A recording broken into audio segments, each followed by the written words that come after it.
जानते हैं मुझ पर कुछ गंभीर आरोप लगाए गए हैं। मैं इस मुद्दे पर सोशल मीडिया या पब्लिक प्लेटफॉर्म पर कोई अनाप शनाप टिप्पणी करना सही नहीं मानता। मेरा धर्म है, मेरा फर्ज है कि मैं ऐसा कोई शब्द न कहूं जिससे किसी बहन बेटी की गरिमा को ठेस पहुंचे। इसलिए साथियों, मैं फिलहाल ज्यादा कुछ नहीं कहूंगा, लेकिन इस वीडियो में 5 ऐसे सवाल रखे गए हैं जो बहुत जरूरी हैं। ये सवाल हर उस शख्स के मन में उठते हैं जो सच्चाई को जानना चाहता है।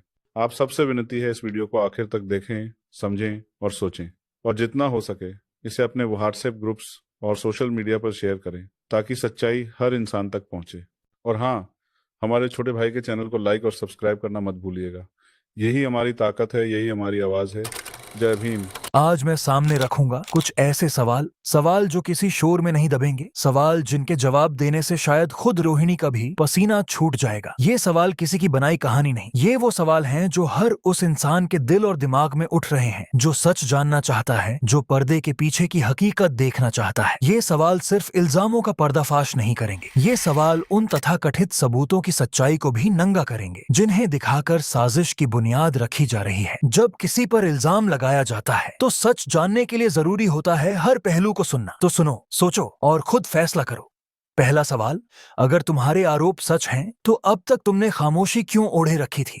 किस वजह से इतने समय तक एक शब्द तक नहीं बोला? क्यों नहीं उस वक्त सीधे पुलिस के पास गई जब तुम्हें पहली बार जरा भी तकलीफ हुई थी? क्यों नहीं लिखा एक भी शिकायत? क्यों नहीं दर्ज कराई FIR? क्या तब डर इतना हावी था कि तुम्हारी आवाज खुद तुम्हारे अंदर कैद हो गई थी? और अगर हाँ, तो आज वो डर अचानक कैसे टूट गया? कौन सी ताकत, कौन सा साहस, कौन सी वजह तुम्हें आज ये बोलने पर मजबूर कर रही है? या फिर ये ताकत किसी और के इशारे पर आई है? ये साजिश की बिसात है या इंसाफ की तलाश? दूसरा सवाल, जब चंद्रशेखर भाई हर रोज संघर्ष की आग में जल रहा था, जब वो सड़कों पर लाठियां उठा रहा था, जेल की सलाखों के पीछे सड़ रहा था, जब वो अपनी जान की बाजी लगाकर समाज के हक की लड़ाई लड़ रहा था, तब तुम्हारे दिल और जबान पर चुप्पी क्यों थी? क्यों तुम्हें तब ये सच्चाई लोगों को बताने की जरूरत नहीं महसूस हुई? क्यों नहीं तुमने तब वो आवाज उठाई जो आज अचानक बुलंद हो रही है? क्या तुम्हें तब डर था या तुम्हारे इरादे तब कुछ और थे? और अजीब बात ये कि जैसे ही जीत की माला गले में पड़ी, जैसे ही जनता का आशीर्वाद मिला, तुम्हारी याददाश्त लौट आई। ये संयोग है या सोच समझकर बिछाया गया जाल?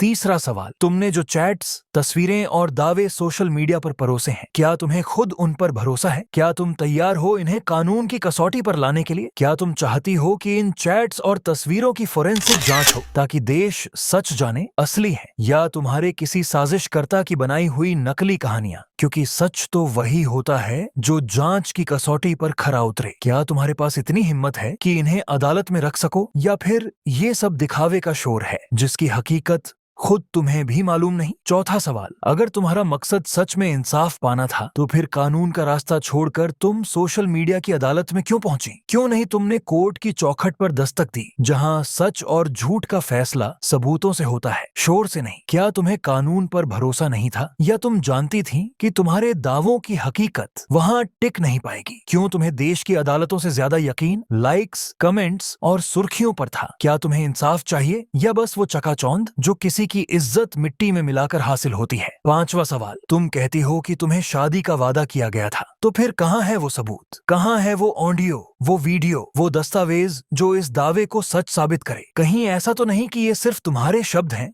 जिनका कोई आधार नहीं? क्या तुम्हारा सच सिर्फ बोलने भर से सच हो जाएगा, या फिर तुम्हें खुद भी यकीन नहीं कि तुम्हारा ये दावा सच की कसौटी पर खड़ा रहेगा? तो ये थे वो सवाल जो सिर्फ पूछने के लिए नहीं है, सवाल जो हर सोचने वाले जमीर को झकझोरने के लिए है। अब फैसला तुम्हारे हाथ में है। क्या तुम भी साजिश का शिकार बनोगे या सच को उसकी असली शक्ल में पहचान पाओगे? याद रखो, इल्जाम लगाने में वक्त नहीं लगता, लेकिन सच की गहराई में उतरने के लिए हिम्मत चाहिए। मैं सच्चाई से नहीं डरता। अब बारी तुम्हारी है। सुनो, सोचो और खुद सच का फैसला करो।